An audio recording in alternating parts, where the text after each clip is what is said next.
De hecho, Vicente, también podríamos señalar la mayoría de maestros que incluso fueron colgados, que fueron asesinados en momentos cuando la ultraderecha se asentó en algunos lugares y veían como rojos comunistas el diablo a los profesores, y solamente por ser profesores que impartían educación laica eran incluso asesinados. Pues la mayoría de estas víctimas eran egresados de las normales rurales. ¿Cuánto le debe el país a ellos?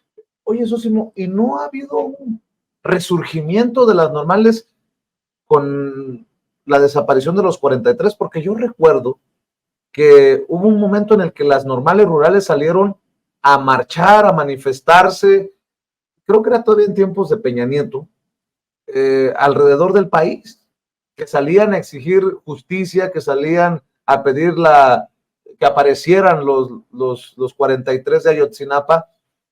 Y ahora que estamos en este momento en el que recordamos o nos replanteamos que han pasado 9 años de la desaparición de los normalistas, te lo pregunto.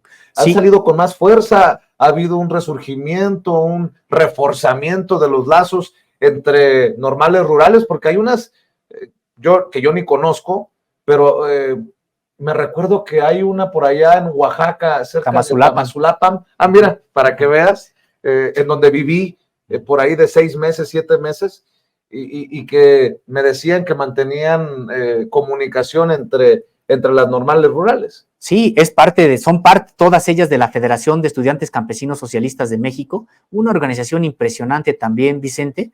Me parece que sí, hay una participación importante, de hecho, en la marcha de estos días para conmemorar estos tristes acontecimientos, pues se vieron a los contingentes precisamente de Tamazulapan, que es de puras mujeres, internado, correcto. Teteles, Puebla, que también es de puras mujeres, Panotla, Tlaxcala, que también es de puras mujeres, y vimos ahí a contingentes, por supuesto, de los que se les ha llamado los bastiones del normalismo rural, además de Ayotzinapa, por supuesto, Tiripetío, Michoacán, Tenería, Estado de México, Mactumaxá, Chiapas, que es mixta, esta escuela de hombres y mujeres con sus dormitorios separados, como son las escuelas normales rurales, y sí mantienen esta comunicación.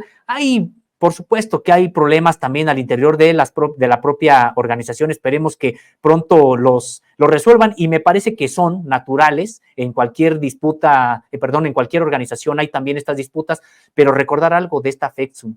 Esta FECSUM es la que mantuvo vivas a las normales rurales, y es una organización incluso hoy de carácter semiclandestino, una organización que fue abierta y que generó como secretario general a personajes como Lucio Cabañas Barrientos y a muchos otros integrantes de la lucha social. Unos llegaron a ser gobernadores, no es el primer caso que comentábamos de Sinaloa, hay otros casos de gobernadores también egresados de las normales rurales, pero hay casos también de luchadores sociales que incluso terminaron rebeldes, el caso de Lucio Cabañas Barrientos y el caso de otros, o formadores también de la propia Coordinadora Nacional de Trabajadores de la Educación, como Misael Núñez Acosta. Él también es egresado de una normal rural, en este caso de la de Tenería, y que una organización, decíamos, impresionante, Vicente, porque esta organización prepara a los de nuevo ingreso.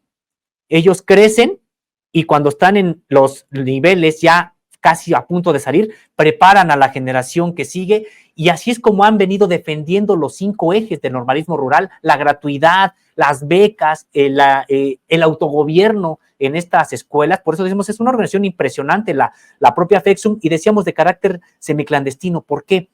Porque cuando viene el 68, y siempre nada más por este centralismo que hasta luego todos repetimos socialmente, pensamos que el 68 solamente fue la represión a los estudiantes de la Ciudad de México, de la UNAM, del Politécnico, incluso de algunas privadas.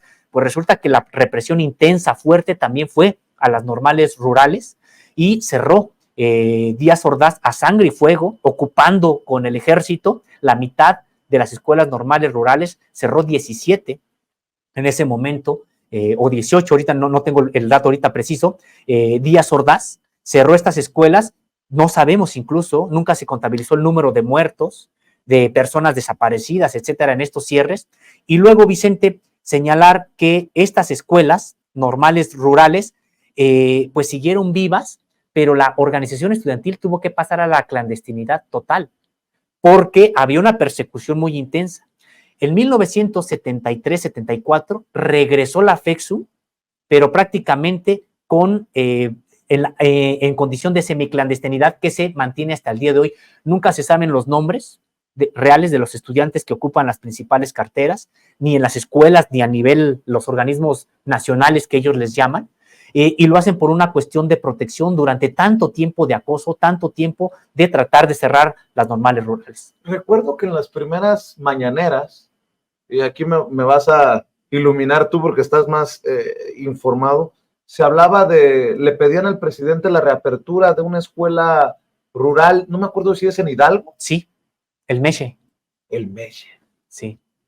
¿Qué ha pasado, sabes? Pues mira, Vicente, aquí tenemos que señalarlo, se ha reabierto, pero no se ha reabierto como normal rural. Es parte de la lucha que hay hoy. Qué bueno que también siguen en negociación, no se ha perdido la comunicación, a pesar de también un asunto similar, guardando las proporciones con los padres de los 43, en el sentido de que también hay reclamos fuertes hacia el gobierno federal en ese sentido, porque sí se reabrió el Meche. ¿Y cuándo se cerró? ¿En tiempos de qué? Osorio Chong, como gobernador precisamente de este estado de Hidalgo, en tiempos de Osorio Chong, y también se cerró pues a sangre y fuego, porque así es como solamente se puede cerrar una normal rural. Los estudiantes no se dejan, los estudiantes hemos visto que tienen incluso como parte de su propia formación ahí en la escuela, pues la lucha social, el activismo político. Entonces, no es fácil cerrar una normal rural, prácticamente siempre se tiene que hacer con violencia, y así fue de manera violenta, indigna, como Osorio Chong cerró el Meche Hidalgo. El presidente de la República dijo precisamente una escuela tan emblemática como el Meche, en su momento bastión también del normalismo rural, se tiene que reabrir en la actual administración como una manera incluso también simbólica de decir, van adelante las normales rurales y lo que fueron acosadas, lo que fueron perseguidas, ya no más. Bueno, en ese sentido señalar, Vicente, que sí se reabrió el Meche, pero no como normal rural. ¿Por qué? Porque no tiene estos 5 ejes de los que hemos hablado.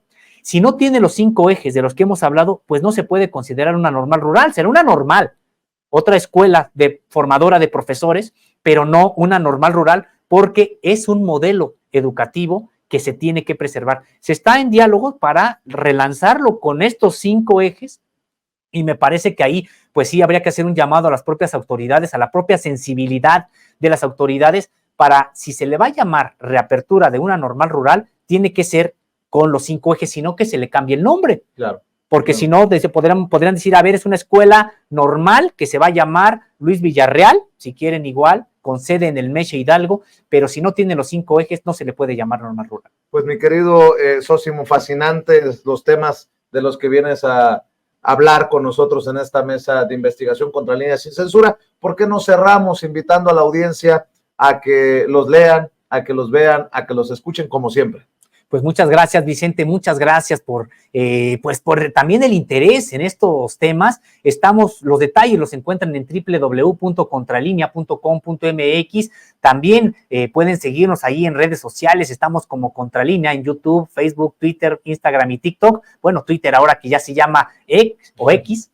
Y también estamos como Contralínea Audio en Apple Podcast, Spotify y iVoox. Tenemos un noticiero por nuestras plataformas que se transmite de lunes a viernes en punto de las 10 de la mañana y hasta el mediodía. También una mesa de análisis, contradebate, lunes, miércoles y viernes de la 1 a las 2 de la tarde. Y les invitamos, pues, con mucho gusto a que nos acompañen en este espacio, en esta alianza Contralínea Sin Censura de lunes a viernes en punto de las 8 de la noche. Pues ahí estamos. Pues me van a tirar algunos el hate, el odio, pero desde aquí toda nuestro reconocimiento, nuestra admiración a esos que no solamente estudian en las normales rurales, sino a los egresados de las normales rurales y que han dejado la piel en esas comunidades las más alejadas, las más vulnerables, las más olvidadas, y en donde seguramente aprecian a cabalidad la labor del maestrito, del profesor del pueblo, mi querido, o de la población, porque ya ni pueblos son, muchas veces son unas cuantas casitas, ¿no? Pues este reconocimiento, Vicente, a todos los egresados de las normales rurales en estos tiempos en el que estamos recordando a los 43 de Ayotzinapa, y recordar eso, los 43 son estudiantes de una normal rural y son también estos 43 integrantes de la Federación de Estudiantes Campesinos Socialistas de México. Querido Sósimo, que pases excelente fin de semana y nos vemos la próxima con otra mesa. Claro que sí, un gusto como siempre, Vicente. Estaremos al pendiente de la edición de la revista que sale este fin de semana. Recuerde, cada fin de semana busquen www.contralinea.com.mx la edición que publican precisamente ahí en el equipo que comanda el maestro Miguel Vadillo. Somos Sin Censura, todos somos Sin Censura y continuamos.